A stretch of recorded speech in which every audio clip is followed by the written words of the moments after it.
సుచరిత గారు నిన్న చూసాం ఆయన సిద్ధం సభలో ఆయన ఈ వేల పలుకులు కానీ లేకపోతే నన్ను ఓడిస్తే పథకాలు రావు అని చెప్పడం కానీ తల్లి చెల్లి లేరు చెల్లెలు నన్ను నాకు దూరం చేశారు. నిన్న తల్లి విజయమ్మ గారి దగ్గరే ఉన్నారు. అసలు అవన్నీ చూస్తుంటే ఏం చెప్పదలుచుకున్నారు ఈ రోజున ఆయన భవిష్యత్తు ఆయన కళ్ళ ముందు కనబడుతుందంటారా?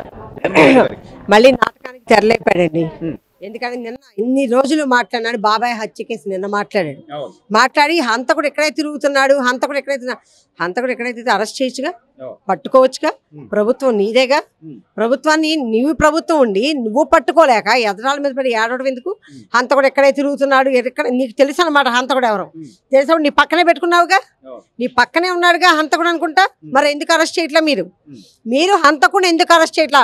నీ సొంత బాబాయిని చంపిన హంతకుడు ఎక్కడెక్కడ తిరుగుతున్నాడు అన్నావు, నువ్వు ఎందుకు అరెస్ట్ చేయట్లా? అధికారం నీది. ఒకప్పుడు ఆ రోజు చంద్రబాబు నాయుడు గారి మీద అరెస్ట్ చేయట్లేదే అని చెప్పేసి దుమ్మెత్తి పోసావే, అధికారం ఉందే మీరు అరెస్ట్ చేయలేదు. ఈ రోజు నీ సొంత బాబాయ్ నువ్వు ఒక ముఖ్యమంత్రి అయి ఉండి ఎందుకని నువ్వు అరెస్ట్ చేయలేదు? 5 సంవత్సరాల నుంచి హంతకుడు అక్కడే తిరుగుతా ఉంటే, నీ చుట్టుపక్కలే తిరుగుతా ఉంటే నువ్వెందుకు అరెస్ట్ చేయలేదు? సిబిసిఐడి ద్వారా ఆయన కేసుని ముందుకు తీసుకెళ్లొచ్చు. లేదా సునీత గారు చాలా స్పష్టంగా చెప్పింది, మా అన్నయ్యే హంతకులను కాపాడుతున్నాడు, మా అన్నయ్యే ఈ కేసులో ప్రధానంగా ఆయన అడ్డుపడుతున్నారు అని చెప్తున్నప్పుడు ఎందుకు పదే ఇంకా ప్రతిపక్షం మీద కుట్ర అంటే ఇంకా వాళ్ళ మీద బురద పూసే పరిస్థితి? అంటే ఎలక్షన్స్ వచ్చినాయి కదండి, మళ్ళీ బాబాయ్ హత్య కేసు తీసి మళ్ళీ ఏదో చంద్రబాబు గారిని చూడదామని చూస్తున్నాడు. ప్రజలందరూ గమనించారు. ఎక్కడ బాబాయిని చంపింది మీరే అనుకోని తెలిసిపోయింది ప్రజలకి. చెల్లెలు ఇద్దరు నన్ను వదిలేసి వెళ్ళారు అన్నావు. ఒక చెల్లెలనేమో చంపుతానని బెదిరించావు, ఇంకో చెల్లెల మీదకి సొంత తండ్రిని చంపేసేసా అని చెప్పి హంతకులు ముద్రేసావు. అసలు హంతకులు నీ పక్కన పెట్టుకుని తిరుగుతున్నావు. పక్కన పెట్టుకుని తిరుగుతా హంతకులు ఇక్కడే ఉన్నారు, ఇంకా అరెస్ట్ చేయలేదు. నీ చేతగాంతనం. అంటే బాబాయిని నువ్వే దగ్గరుండి చంపించి ఆ హంతకులకి నువ్వే రక్షణగా ఉన్నావు. అంతేకాదు వైఎస్ వివేకానంద రెడ్డి గారి భార్య చెప్పింది, హంతకులు మా ఇంట్లోనే ఉన్నారు, మా ఇంట్లోనే మా ముందే తిరుగుతున్నారు అని. ఏం చేశావు నువ్వు? అదివరకు తెగ ఎగిరావు. ఈ రోజు నా చెల్లెలు లేదు, మా అమ్మ లేదు. మీ అమ్మ నిన్న ఇడుపులపైలో పక్కనే ఉంది.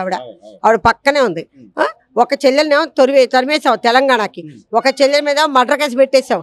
ఇంకా ఎవరు నమ్ముతారు నిన్ను? గతంలో ప్రతిపక్ష నేతగా బుగ్గల దిమిరి నెత్తి మీద చేతులు పెట్టి ఇంత అంటే మన ఇంట్లో మనిషిలాగా తిరిగిన జగన్మోహన్ రెడ్డి గారు ఈ రోజున అధికారంలో ఉండి ఒక సీఎం స్థాయిలో ఉండి బస్సుల్లో ఎందుకు మేడం అంత అంటే ఒక భద్రతగా అంతమంది మార్పలాన్ని పెట్టుకుని తిరగాల్సిన అవసరం లేదు. ఆయన పోయినసారి లాగా గతంలో లాగా జనాల్లోకి వెళ్ళొచ్చు కదా, స్వేచ్ఛగా తిరగచ్చు కదా. ఇవన్నీ వదిలేసి ఎంతసేపు ప్రతిపక్షాలు నిందిస్తే ఇంకా నమ్మడానికి ఆంధ్రప్రదేశ్ ప్రజలు ఇంకా ఉన్నారు. ఎవరు లేరు, నమ్మే పరిస్థితిలో ఎవరు లేరు. అంతేకాదు ఈయన ముందు నుంచి భయమే. ఎక్కడ సెక్రటేరియట్కి వెళ్ళాలన్నా ఎక్కడికి వెళ్ళాలన్నా కూడా పరదాలు కట్టించుకునేవాడు. అంతేకాదు ఒక ప్రతి చెట్టుని పుట్టని కూడా నరికిచ్చేసేవాడు అడ్డంగా. ఈరోజు బస్సు యాత్ర సిద్ధం అని చెప్పి రెడీ అయ్యాడు. బస్సు యాత్రకి చుట్టూ ముందు ఒక 4 కార్లు వెనకొక 4 కార్లు పెట్టా కానీ బస్సులోంచి కింద కాలు పెట్టలేకపోతాడు. కనీసం ఓపెన్ టాప్ జీప్ లో కూడా నిలబడలేకపోతున్నాడు. అంత భయపడి వస్తున్నాడు. ఏ దాడి చేస్తారో, ఎవరు చంపేస్తారో, ఏ అవమానం జరుగుతుందో, ఎవరు చెప్పులు ఇసురుతారో, ఎవరు కోడిగుడ్లు ఇసురుతారో, ఎవరు టమాటాలు ఇసురుతారో, అవమానాలు ఎక్కడ భరించాలో అని చెప్పి ఒక సీఎం పొజిషన్ లో ఉన్న వ్యక్తి కదా. అందుకని చెప్పేసి ఆడికి దడిచి బస్సులో నుంచి బయటకు కూడా రావట్లేదు. ఓవరాల్ ఏం చెప్తారు మేడం? ఇంకో కొద్ది రోజుల్లోనే ఎన్నికలు జరగబోతున్నాయి. ఓవైపు చంద్రబాబు నాయుడు గారు సభలకి పిలవకుండానే జనాలు విచ్చలవిడిగా వస్తున్న పరిస్థితి, మరోవైపు ఈయన డబ్బులు పెట్టైనా జనాలు తీసుకురామని చెప్తున్నారని చెప్పి సోషల్ మీడియాలో కోడైకి వస్తున్న పరిస్థితి. ఓవరాల్ ఏం చెప్తారు? ఓవరాల్ ఏముందండి, మొత్తం జగన్మోహన్ రెడ్డి పని అయిపోయింది, వైకాపా పని అయిపోయింది. ఇంకా వాళ్ళు ఎన్ని చెప్పినా, ఎన్ని తాయిలాలు ఇచ్చినా, ఎన్ని రకాలుగా ప్రజలను మభ్య పెట్టాలని చూసినా ఎవ్వరు వీళ్ళకి ఓటేసే దాఖలాలు లేవు. ప్రజలందరూ చక్కగా వీళ్ళు ఇచ్చే తాయిలాలు తీసుకుంటారేమో కానీ వీళ్ళకి మాత్రం ఓట్లేరు. ఎన్నో తాయిలాలు పెట్టారు. పరిస్థితి ఎలా ఉందమ్మా? ఖర్చులు పెరిగినాయి, ప్రతిదీ కూడా పెరిగిపోయినా కూడా ఆయన ఏదో ఇంకా నేను డబ్బులు నేరుగా కొట్టాను, మీరు నాకు ఓటేయండి అంటున్నాడు. అసలు ఎట్లా ఉంది? గతంలో ఎలా ఉండేది? ఇప్పుడు గురించేనండి మా బాధ అంతా. మద్యపానం గురించి. మద్యపాన నిషేధం చేసే ఇప్పుడు జనాల్లోకి ఎలా చనిపోతున్నారు కానీ భర్తలో ఎవరు ఉంటలే తక్కువగా. తీసేస్తామమ్మా, మీరు ఏడుతున్నారమ్మా, నేను తోడబుట్టినోడమ్మా అన్నాడు. ఇలా ముందే వదిలేసేసాడు. ఆ మందు మూలానే పిచ్చ మందు వదిలిపెట్టి నిన్న ఒక అబ్బాయికి హార్ట్ అటాక్ కూడా వచ్చింది అనమాట. ఆ పిచ్చ మందు తాగి కుటుంబాలు రోడ్డు మీద పసిపిల్లలు అల్లాడిపోతున్నారు, తండ్రి ఏమైపోతాడు అని. ఇవాళ ముందు తీసేస్తానని చెప్పాడు, ముందు తీసేపోయాడు. కనీసం గతంలో ఇంట్లో వాళ్ళు కనీసం ఒక 500 1000 రూపాయలు ఎంతో కొంత ఇచ్చేవాళ్ళు.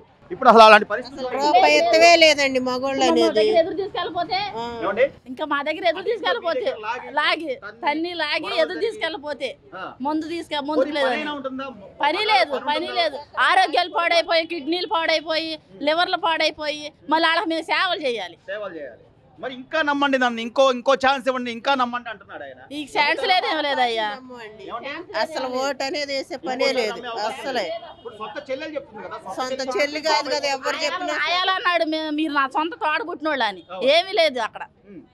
కనీసం అంటే ఇప్పటికైనా అర్థమవుతుందమ్మా, గత 5 ఏళ్లలో ఎలా ఉంది, ఈ 5 ఏళ్ళు ఏమైంది? 18 ఏళ్ళ వాళ్ళకి డబ్బులు ఎందుకు వేస్తున్నాడు? 18 ఏళ్ళు డబ్బులు ఎందుకు వేస్తున్నాడు? 47 సంవత్సరాల వాళ్ళకి బియ్యం కుర్రోళ్ళకి, మళ్ళీ పని చేసుకునే వాళ్ళకి పింఛని, ముసలోళ్ళకి ఏం పనికిరాని వాళ్ళకి ఇవ్వచ్చు.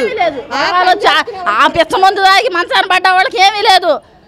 పని చేసుకునే వాళ్ళకి గంజాయి, డ్రగ్స్. మా పల్లెటూళ్ళు అట్లా ఏయో తెలియదు మాకు. లేదండి లేదు. మా పల్లెటూళ్ళలో అసలు ఏనాడు తెలియదు మాకు. ఇప్పుడు అసలు గంజాయి తాగి ఎంత రోడ్ల మీద ఎంత అల్లాడుతున్నారు. లేదు అసలుకి లేదు.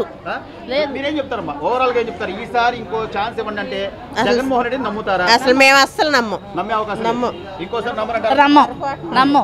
నమ్మొద్దనే మేము ముందుకేసాము. ఒక అవకాశం మేము కూడా ఇచ్చాము. తండ్రి చేసినట్టు తనయుడు చేస్తాడేమోనని చేయలే. ఇక ఆ అవకాశం లేదు అసలుకి, లేదు. ఉంటది. ఒరిజినల్గా ఉంది మార్పు అనేది.